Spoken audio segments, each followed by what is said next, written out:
Hello, I'm Tracy Nicholas, and welcome to Folkloring. I am a passionate folklore practitioner, and to me, folkloring is more than just a podcast. It's my commitment to help you connect with your roots and awaken the wisdom within you.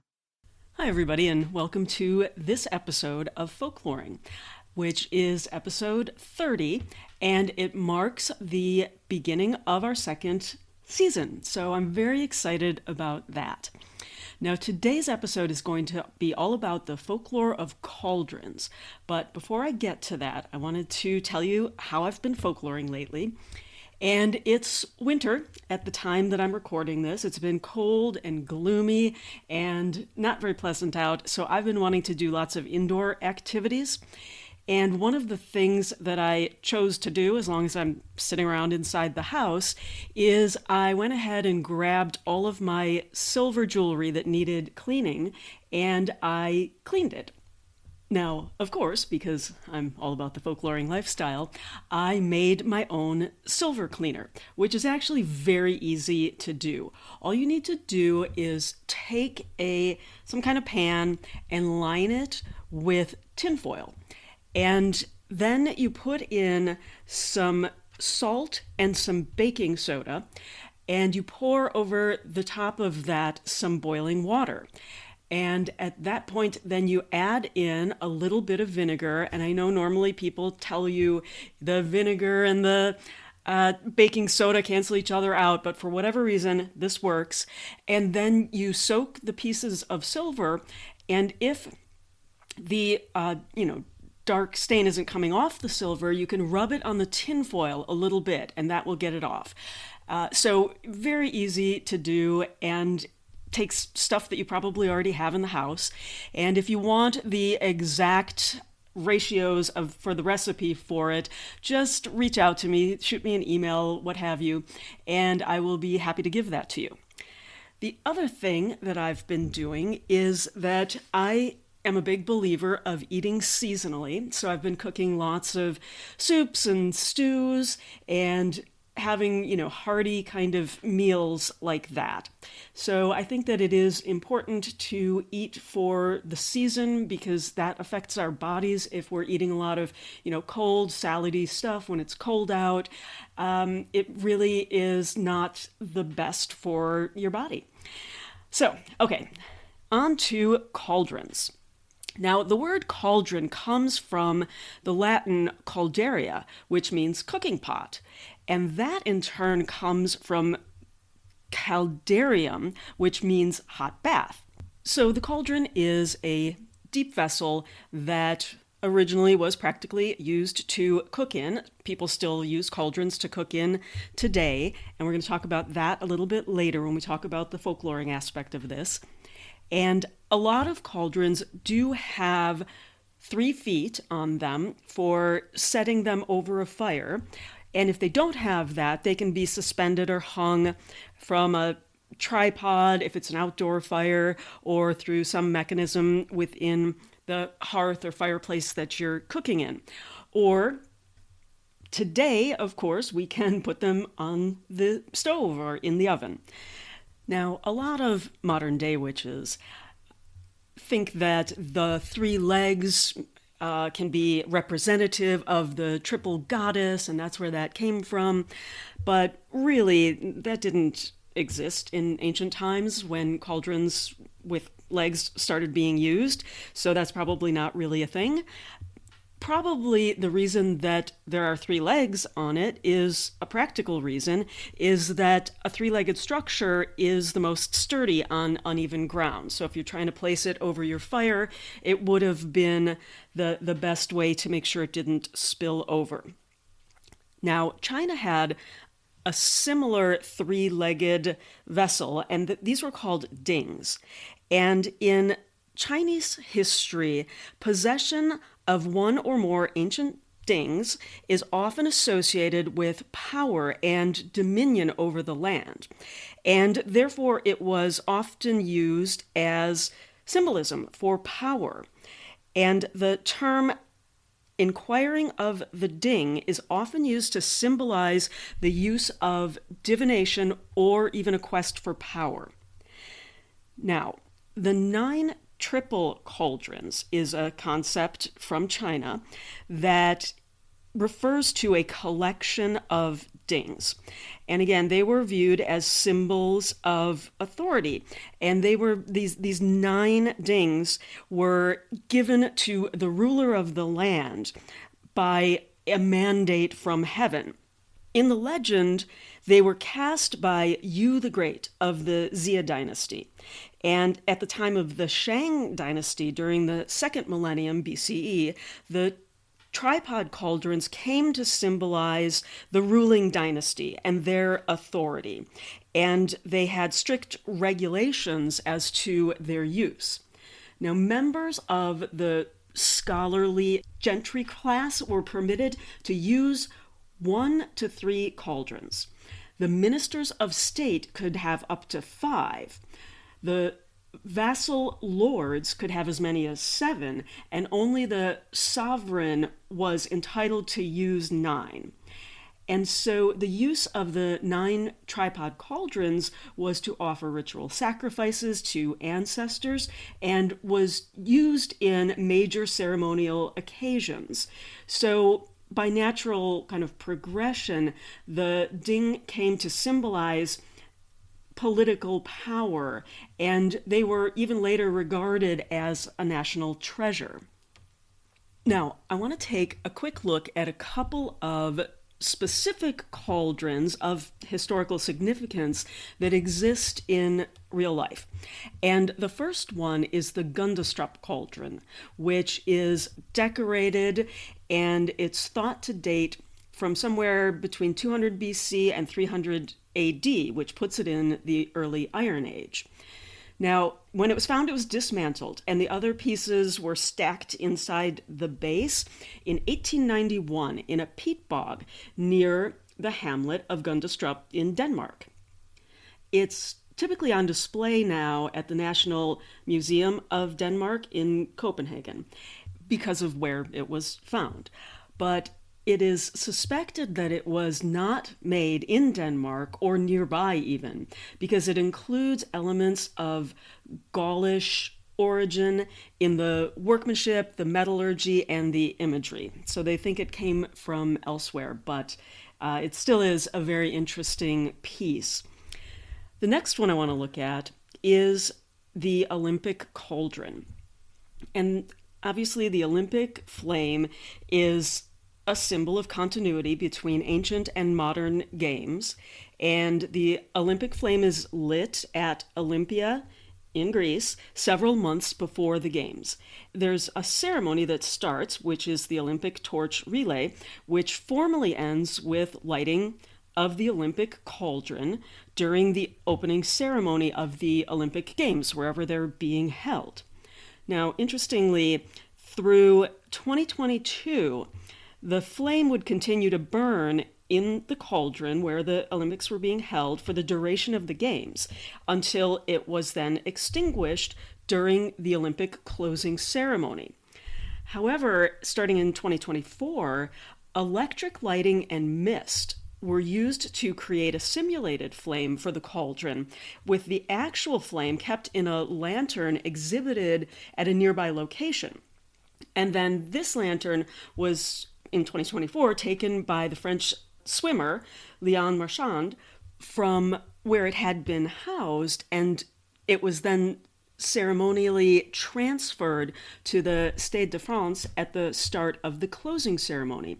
And in the closing ceremony, it was finally extinguished just after it was declared that the games were officially closed. So I thought that was interesting that they changed that up, and I assume they'll continue on with that. Now I want to look at some of the symbolism. So, the vessel, the cauldron vessel, is deep, and often it's thought of as a symbolism of rebirth, abundance, well-being, and the hearth. And we're going to talk a little bit about some of the myths behind that idea of rebirth. It is in a lot of ways considered to be representative of the womb, which again, that makes sense. It's also associated with transformation, but also transmutation. And what I mean by that is when you're cooking in a cauldron, the appearance of the food changes, right? And that's the transformation. But it also, the food itself changes on a molecular and structural level. And so it transmutes into something new. Cauldrons are seen as portals between the seen and the unseen in a way that would be similar to how you see wells. And it's, a portal to the underworld. And we talked earlier about the 3 legs representing aspects of the goddess, and we will see some evidence of that later, but again, this wasn't a very early connection. It came later on. Now, there is a superstition that says that if the imprints of the legs are left in the ashes in the hearth, you would have to stir them so the evil spirits couldn't land in those impressions and then cause harm to the actual cauldron. So if you picked it up and there was, the little footprints in the ashes, you had to get rid of those. We definitely see a lot of cauldrons in myth and folklore. Obviously, one of the most famous is in Shakespeare's Macbeth with the double, double, toil and trouble. And in Irish folklore, it's said that a cauldron is supposed to be where leprechauns keep their gold and treasure. But there are some very interesting stories that go a little more in depth, and I'm going to talk about those now. In Celtic mythology, we have something called the Cauldron of Dagda, which is also known as the Undri. And this cauldron was believed to be a source of endless food. And it was often also called the Cauldron of Plenty. And it's obviously a symbol of abundance and nourishment. And the story there is that Dagda, who was a father figure of the Tuatha De Danann, which were a magical race of people, of beings that lived in Ireland before the ancestors of the modern day Irish people arrived. Now, Dagda would use this cauldron to provide endless food and drink, and this in part represented the importance of hospitality in the Celtic culture. And it's said that no one will leave the cauldron unsatisfied, and it emphasizes that there was great value placed on generosity and community. Now, similarly, in Norse mythology, there was a giant cauldron that was sought after by the gods that would brew an endless supply of mead. Now, also from Norse mythology, we have Odrevir, which is the cauldron of inspiration. And in this story, Odin transformed himself into a snake to drink all the poet's mead that was in the cauldron. And the story behind this mead is that it was the blood of the god Kvasir, who was originally created from the saliva of all the other gods. And the blood is blended together with honey in the cauldron by dwarves, which was then drunk to transform a person into a skald or a scholar poet.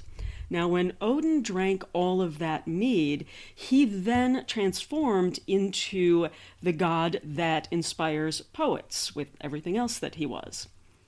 If we look at the Arthurian legend of the Holy Grail, it's often described as a cauldron, and it represents divine grace and was the object of a noble quest. And it is referred to as a cauldron in the legend, although it's traditionally believed that the Grail was a handheld cup rather than a large pot, that the word cauldron is usually what we understand it to mean. And this might have come from a combining of the Grail legend with some earlier Celtic myths of magical cauldrons. Another King Arthur legend that we find in the poem The Spoils of Onwifin refers to an adventure that Arthur and his men went on to obtain a cauldron. And this cauldron had magical properties. And so in the poem, the owner of this cauldron is the king of Anwen, which is the Welsh otherworld, bringing us back to that symbolism of a cauldron being a portal or a connection to the underworld. Now, there's another cauldron, actually it's a pair of cauldrons, that belongs to Dernuch the giant, and this cauldron is said to be able to discriminate between cowards and brave men. And if it was a coward and they came with this meat to be boiled in the cauldron, it wouldn't boil meat for the coward, but it would boil quickly if the meat belonged to a brave man. In other Celtic mythology, the goddess Ceridwen was often associated with a cauldron of inspiration and rebirth, and emphasizing sort of the transformative nature of a cauldron. But there was a specific story in the Book of Taliesin, and she has a cauldron of inspiration. And Ceridwen had 2 children. She had a hideously ugly son named Morfran and a very lovely daughter. Now, Ceridwen decided to give her son the gift of great wisdom and inspiration to make up for his appearance. So she prepared a very complicated potion that needed to be stirred constantly for a year and a day, and she employed a young boy named Gwayan to do the stirring. And when it was done, the first 3 drops of the potion would give the gift to her son, and the rest of the entire batch would only be horrible poison. Now, on the last day, just as the potion was being completed, the boy got a little excited, stirring with his spoon, and caused 3 drops of the potion to splash onto his hand. And he instinctively stuck it in his mouth because it was burning hot, and he was instantly granted the knowledge and inspiration for getting those first 3 drops. Now, he knew that Ceridwen would be furious, and so he fled and turned himself into a hare.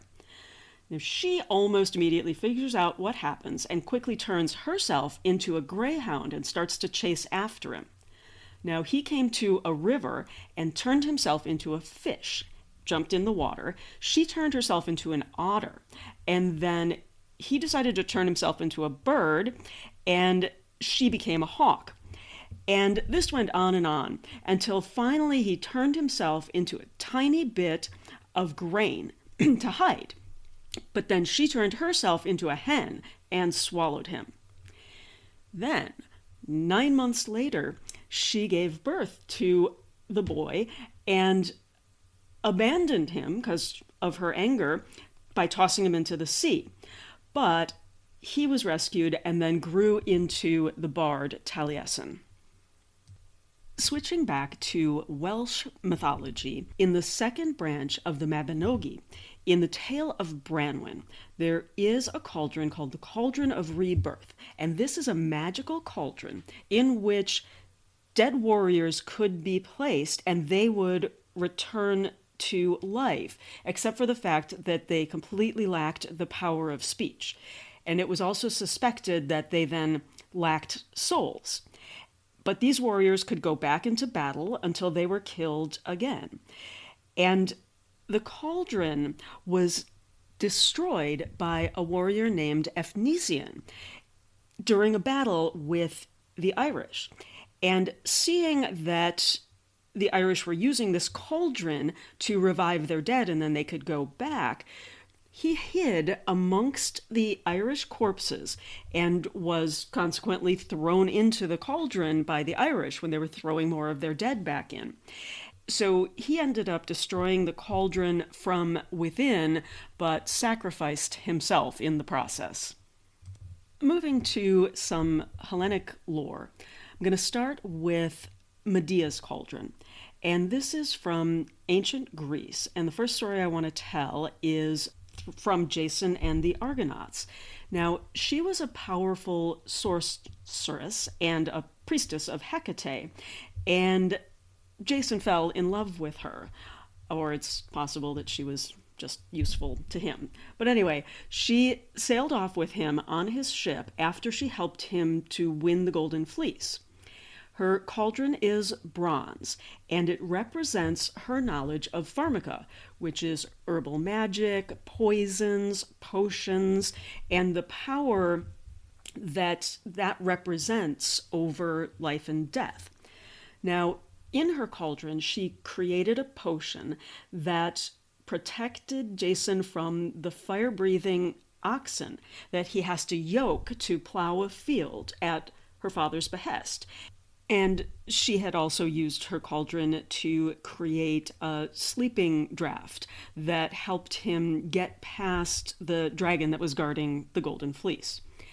Now, another notable story in which her cauldron is featured has her tricking the daughters of an enemy king into killing him by first demonstrating the cauldron's regenerative powers.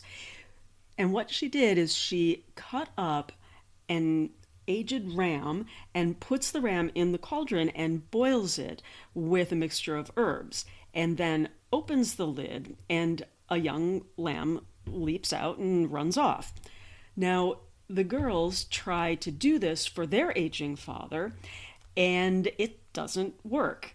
And so he was, done away with quite easily, and Medea didn't have to get her hands dirty in the whole affair. We also have a story about when Dionysus was boiled in a cauldron, and this cauldron didn't have any particular magical properties to it, but in the version from Crete, the story of the birth of Dionysus was that Hera sent 2 titans to destroy him, and they distracted him and then attacked him and cut him up and boiled him in a cauldron and started to eat him. But Zeus discovered the plot before they finished and destroyed the titans. But at that point, only Dionysus's heart remained, and because it had been retrieved by Athena or maybe Demeter, and Zeus used the heart to recreate Dionysus as a fetus once more. And either he sewed him to his thigh and brought him to term that way. Some stories say that he impregnated a mortal woman and was once again reborn.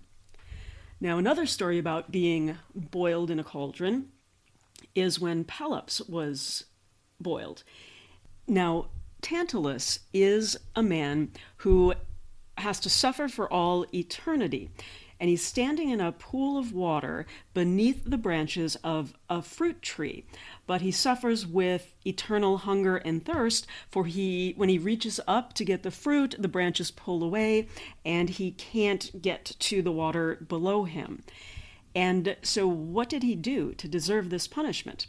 He, among other things, he made an attempt to trick the gods by offering them a feast made from his own son that was cut up and boiled in a cauldron. Now, the gods were very offended by this, and so that's why they punished him. Now, Clotho, who is one of the 3 fates, gathered up all of the pieces of the boy and then boiled those in her own cauldron and thus brought him back to life. So it was all for nothing for what Tantalus did. So a lot of great folklore and mythology around cauldrons. And again, cauldrons would have been very important for people's survival. They needed them to cook, to make herbal infusions, those sorts of things. So we see a lot of folklore that springs up around things that are important to people.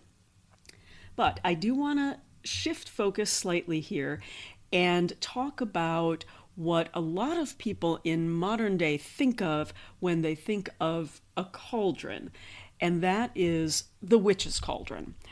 Because that's really, we don't talk about cauldrons that much anymore. If we do, they're really sort of in the sense of either reenactment or, witchcraft. Now, in ancient Celtic traditions, cauldrons did play a role in religious rituals, and they were believed to have magical properties.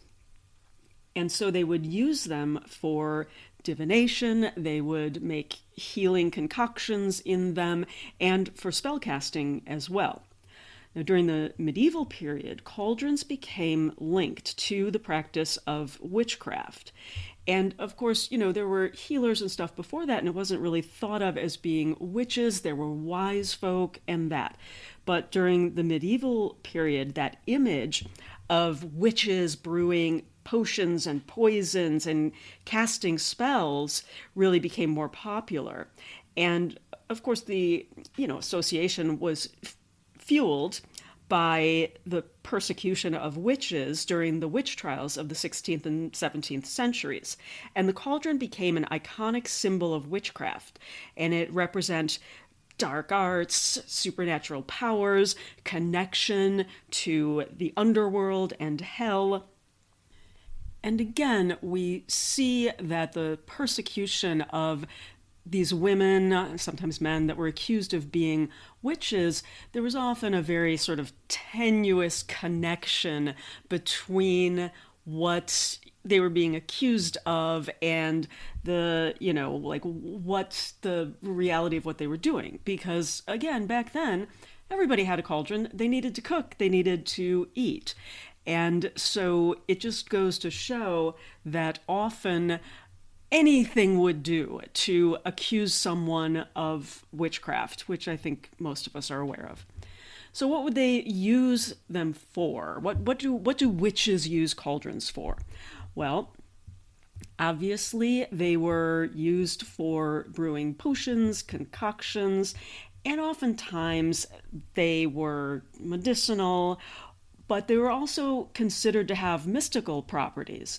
And the cauldron, again, blends and infuses the ingredient, and that allows the witch to sort of harness what her desire is for whatever magic she's working in and put it into that infusion.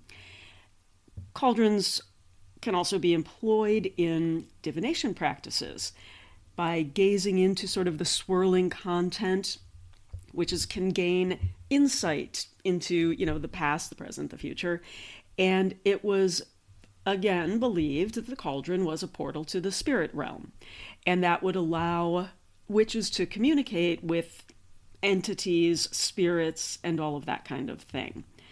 I think that in today's usage, we see mostly miniature cauldrons that can be used on a tabletop, or fairly small cauldrons that people can use to set on the ground in the middle of a circle, that kind of thing, as opposed to the big old cooking cauldrons that used to have, because those are not that convenient and we don't often build fires and cook over them.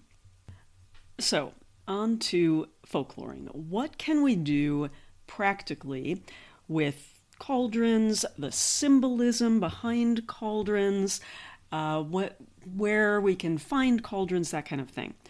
Now, first and foremost, you can burn things in it, right? If you're doing a spell of release and you write something down on a piece of paper, you can light that paper and throw it in your cauldron for safety reasons, so it'll burn in there. You can burn incense on charcoal discs. You can burn rubbing alcohol, herbs, oils. But if you're gonna do any of that, you should really put something in the cauldron. I use sand, and so that sort of absorbs a lot of the heat, and you don't just want to pour a bunch of rubbing alcohol right into the cauldron and try and light that. I think that the sand adds a safety factor to it. I find that if I'm going to be burning something like rubbing alcohol or some other kind of alcohol, I put my cauldron, which does have 3 legs, I put my ritual cauldron on top of a tile that I had from putting tile in. And that saves my tabletop because it does get really hot, and so those legs get really hot, and I've had the tile get singed where they're, the legs are touching the tile. So just be careful. You can do banishing rituals if you want, and again, it represents that deep abyss and the connection to the underworld, so that symbolism for banishment works really well. You can cook in a cauldron, but be careful here because not all cauldrons are food safe. So if you're getting one in an occult shop or you're ordering it online and you don't really know, it could be treated with something. If you're not sure, if it's not meant for cooking, I discourage that because it's really hard to tell. But if you do get a food grade one, I say look for a Dutch oven. I have a cast iron Dutch oven that is great for, I make soups and stews and infusions in it, and I know that it's safe. If you do buy new cast iron, be sure that before you season it, you wash it really well, because sometimes there's an oil that is on the iron before it's been seasoned that's, from it being made, and that can be toxic. So I know there's lots of debate on whether or not you should be washing your cauldron, but before you season it, certainly do wash it. And if you are seasoning it, you may want to consider using some beef tallow or something like that, or bacon grease, because the vegetable oils, if you use vegetable oils, they can leave a sticky residue. So you want to be careful there. Now, you can scry in your cauldron, and just be careful if you're putting water or some such in, that if it is iron, when you're done, you make sure you dry it properly. You can make herbal infusions, particularly if you have that cooking grade cauldron. You can take a small cauldron and put it on your altar and put salt into it, and that will help absorb negative energy. You can use it as a candle holder. And again, with the sand, you can put a tea light in there, or you can stick some incense in, something that'll hold it upright and light that. Or, even a regular ritual candle you can put in the sand to stand it upright. You can leave an offering of food in it if you want, particularly if you have it on an altar. I've got one on my kitchen altar that I do this.